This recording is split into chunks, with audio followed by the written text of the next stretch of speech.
توحید فی المحبت کیا ہے؟ اللہ سے محبت تمام محبتوں سے بالاتر ہو جائے. کوئی محبت اللہ کی محبت سے اوپر تو نہیں، برابر بھی نہ ہو. برابر ہونا شرک ہے، اوپر ہونا تو سمجھیے کہ اور پتہ نہیں شرک کے علاوہ بھی کوئی اصطلاح ہمیں ایجاد کرنی پڑ جائے گی.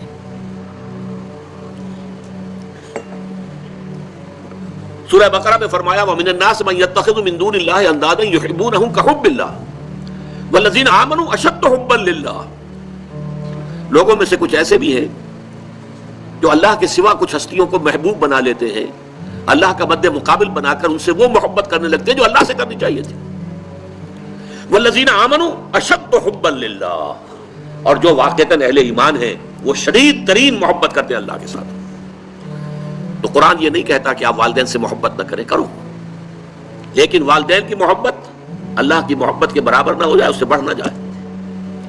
اولاد سے محبت کرو، اولاد کی محبت اللہ کی محبت سے بڑھ نہ جائے. دیکھیے یہ محبتوں کا امتحان ابراہیم سے اللہ نے کیسے کیسے لیا تھا. وَإِذِ ابْتَلَىٰ إِبْرَاهِيمَ رَبُّهُ بِكَلِمَاتٍ فَأَتَمَّهُنَّ قَالَ إِنِّي جَاعِلُكَ لِلنَّاسِ إِمَامًا. کیسے کیسے امتحانوں میں سے پاس ہونے کے بعد پھر وہ مرحلہ آیا کہ اللہ نے فرمایا ابراہیم میں تمہیں تمام نوع انسانی کا امام بناتا ہوں. والدین کو چھوڑا اللہ کے لیے، گھر بار چھوڑا اللہ کے لیے. بادشاہ کے دربار میں آنکھوں میں آنکھیں ڈال کر مناظرہ کیا کہ نہیں کیا؟ بادشاہ جو ہے وہ مرعوب نہیں کر سکا. فَبُہِتَ الَّذِي كَفَرَ، بلکہ جو مناظرہ ہوا ہے تو بادشاہ جو تھا نمرود وہ مبہوت ہو کر رہ گیا. اپنی جان کو اللہ سے، اللہ کی محبت سے زیادہ نہیں سمجھا. آگ میں کود گئے کہ نہیں؟ بے خطر کود پڑا آتش نمرود میں عشق. عقل ہے محو تماشائے لب بام ابھی. پھر اپنے ملک کی محبت پر اللہ کی محبت کو ترجیح دی، ملک چھوڑ دیا، ہجرت کی. آخری امتحان جو لیا ہے، آخری امتحان جس سے کڑا امتحان ہو نہیں سکتا. 100 برس کی عمر میں وہ 13 برس کا بیٹا جو دعائیں مانگ مانگ کر اللہ سے لیا تھا، اکلوتا بیٹا، حکم آیا ذبح کر دو اسے. یہ ہے سب سے بڑا امتحان. 100 برس کا بوڑھا انسان اور بڑی دعائیں مانگ مانگ کر بیٹا لیا. 87 برس کی عمر میں حضرت اسماعیل کی ولادت ہوئی ہے. اب 13 برس کے ہو گئے ہیں. فلما بلغ معه السعي، جب بھاگ دوڑ کے قابل ہو گئے. 13 برس کا جوان بچہ جو ہے باپ کا دست و بازو بن جاتا ہے، بھاگ دوڑ. اس لیے آتا ہے نا کہ ابراہیم اور اسماعیل دونوں تھے جو بیت اللہ کی تعمیر کر رہے تھے. وَإِذْ يَرْفَعُ إِبْرَاهِيمُ الْقَوَاعِدَ مِنَ الْبَيْتِ وَإِسْمَاعِيلُ، اس اسماعیل کے بارے میں انی ارا فی المنام انی اذبحک فانظر ماذا تری. اے میرے بچے میں دیکھ رہا ہوں خواب میں، بار بار یہ خواب آ رہا ہے کہ میں تمہیں ذبح کر رہا ہوں. اور اس کے لیے چھری پھیر دی. یہ تو اللہ تعالیٰ نے جو ہے قد صدقت الرؤیا انا کذالک نجزی المحسنین. اللہ تعالیٰ نے کہا بس بس، امتحان ہمیں لینا تھا، وہ امتحان پورا ہو گیا. یہ ہے محبت، توحید فی المحبت. اللہ کی محبت تمام محبتوں سے غالب. اور اگر کوئی ایک محبت بھی آ کر آپ کے دل کے سنگھاسن پر اللہ کی محبت کے ساتھ براجمان ہو گئی، بات ساتھ کہہ رہا ہوں، اوپر نہیں، ساتھ بیٹھ گئی آپ کے دل کے تخت پر، تو یہی شرک فی المحبت ہے. اب دیکھیے یہ تو میں نے انڈیویجول لیول پر آپ سے بات کی. اب آئیے اجتماعی سطح پر، بلکہ اسی ضمن میں ایک آیت اور سن لیجئے. اللہ کی محبت کے ساتھ جڑی ہوئی محبت ہے اللہ کے رسول کی محبت. اور پھر تیسری محبت ہے اللہ کی راہ میں جہاد کی محبت. اب توحید فی المحبت کے لیے سورہ توبہ کی آیت نمبر 24 جو ہے وہ لرزا دینے والی بھی ہے اور بہت جامع بھی ہے. قل ان کان آباؤکم و ابناؤکم و اخوانکم و ازواجکم و عشیرتکم و اموال اقترفتموها و تجارت تخشون کسادها و مساکن ترضونها احب الیکم من اللہ و رسولہ و جہاد فی سبیلہ فتربصوا حتی یاتی اللہ بامرہ واللہ لا یہدی القوم الفاسقین. اے نبی سے کہہ دیجئے لوگوں دیکھو، اگر تمہیں اپنے باپ، اپنے بیٹے، اپنے بھائی، اپنی زوج، مرد کے لیے بیوی، بیوی کے لیے شوہر زوج ہے، اور اپنے رشتہ دار اور وہ مال جو تم نے بڑی محنت سے کما کر جمع کیے ہیں، اور وہ کاروبار جن کی کساد بازاری کا تمہیں ڈر رہتا ہے، اور وہ محل، وہ حویلیاں، وہ مکانات جو تم نے بنائے ہیں تمہیں بہت محبوب ہیں. اگر ان 8 چیزوں کی محبت زیادہ ہو گئی تمہارے دل میں اللہ کی محبت سے، اس کے رسول کی محبت سے اور اس کی راہ میں جہاد کی محبت سے، تو جاؤ دفع ہو جاؤ، انتظار کرو یہاں تک کہ اللہ اپنا فیصلہ سنا دے. اور اللہ ایسے ناہنجاروں کو ہدایت نہیں دیتا. 8 محبتیں ایک پرڑے میں ڈال لیجئے. باپ کی محبت، بیٹے کی محبت، بھائی کی محبت، بیوی کی محبت، رشتہ داروں کی محبت.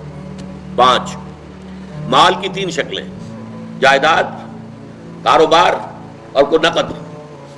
3 یہ شکلیں، 3 جمع 5 8. اور 3 محبتیں دوسرے پلڑے میں ڈالی، اللہ کی محبت، رسول کی محبت اور جہاد کی محبت.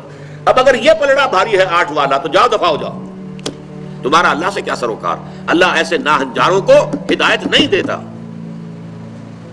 سب سے پہلے یہ طے کر لو کہ ان 3 محبتوں کا پلڑا نیچے ہونا چاہیے، بھاری ہونا چاہیے ان 8 کے مقابلے میں. یہ ہے توحید فی المحبت اور یہ ہے شرک فی المحبت. لیکن اب اس کو لائیے ذرا اونچے سطح پر. وہ جو میں نے کہا انسانی معاشرہ، ریاست، اس ریاست کے لیے، معاشرے کے لیے بھی کوئی ایسی شے موجود ہونی چاہیے کہ جو اس میں رہنے والے یا اس میں شامل سب لوگوں کی محبوب شے بن جائے. یہ کامن محبت انہیں جوڑے گی، ان کے اندر اتحاد پیدا کرے گی. مثلا وطن کی محبت، وطن کی جے جے ہند، وطن کی عظمت کے گن گاؤ. قوم کی محبت، وطن پرستی، قوم پرستی، کوئی نظریہ پرستی. یہ بہت سی پرستشیں ہیں جن سے کہ لوگ پھر جڑے رہتے ہیں. نسل پرستی، لسان پرستی، زبان پرستی.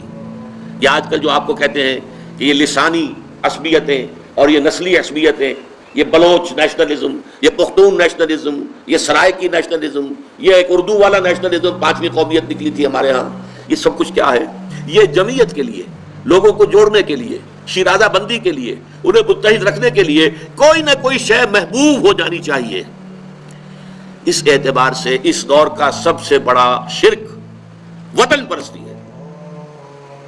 لیکن پھر دیکھیے، میں بات آپ سے عرض کر رہا ہوں، علماء کرام اس کو نہیں پہچان پائے. اس کو پہچانا ہے تو علامہ اقبال نے پہچانا ہے. اس دور میں اور ہے، جام اور ہے، جم اور، ساقی نے بنا کی روش لطف و ستم اور، تہذیب کے آزر نے ترشوائے صنم اور، مسلم نے بھی تعمیر کیا اپنا حرم اور، ان تازہ خداؤں میں بڑا سب سے وطن ہے، جو پیرہن اس کا ہے وہ مذہب کا کفن ہے. نظارہ دیرینہ زمانے کو دکھا دے، اے مصطفی خاک میں اس بت کو ملا دے. یہ وطن پرستی شرک، اس دور کا سب سے بڑا شرک. نیشنلزم جو ہے وہ لوگوں کو جمع کرنے والی شے ہے. ہماری قوم، ریشیل نیشنلزم بھی ہوتا ہے، نسلی قومیت. اور آج کل نیشنلزم جو ہے وہ علاقائی ہوتا ہے، ٹیریٹوریل نیشنلزم. ایک ملک میں رہنے والے جو ہے اس کو سب ایک قوم ہے اور اپنے ملک سے محبت سب سے اوپر کر دے. یہ ہے در حقیقت علامہ اقبال نے جس کو کہا کہ وطن ایک تو ہے وطن سے محبت ہونا، وہ ٹھیک ہے، حب الوطن من الایمان حدیث ہے. گفتار نبوت میں وطن اور ہی کچھ ہے، اور گفتار سیاست میں وطن اور ہی کچھ ہے. وطن جب آتا ہے ایک پولیٹیکل کانسیپٹ کی حیثیت سے وہ معبود بنتا ہے. اس معبود کی ایک نماز ہے. آپ کھڑے ہو جاتے ہیں، ترانہ پڑھا جا رہا ہے اور آپ کھڑے ہیں، جھکے ہوئے، سر جھکا کر کھڑے ہیں. یہ قنوت جو ہے یہ کس کے لیے ہو رہا ہے؟ وطن کے دیوتا کے لیے ہو رہا ہے. وطن کے دیوتا کا ایک اور ہے سلامی، جھنڈے کو سلامی دی جا رہی ہے. جھنڈا وہ علامت ہے آپ کے وطن کی. آپ کے علم میں ہوگا، میں اس ترانے کے پڑھے جانے کے وقت کھڑا نہیں ہوتا، اور اس سے بڑی کنٹروورسیز بھی ہوئی ہیں، مجھے بڑی تلخ باتیں بھی سننی پڑی ہیں. لیکن میں یہ سمجھتا ہوں کہ در حقیقت یہ وطن کی نماز ہے، وطن کی حمد ہو رہی ہے، وطن کے اور ترانے گائے جا رہے ہیں. در حقیقت یہ اجتماعی سطح پر پولیٹیکل سائنس کے اعتبار سے آج وطن جو ہے وہ جو ہے ایک معبود کی شکل اختیار کر گیا ہے.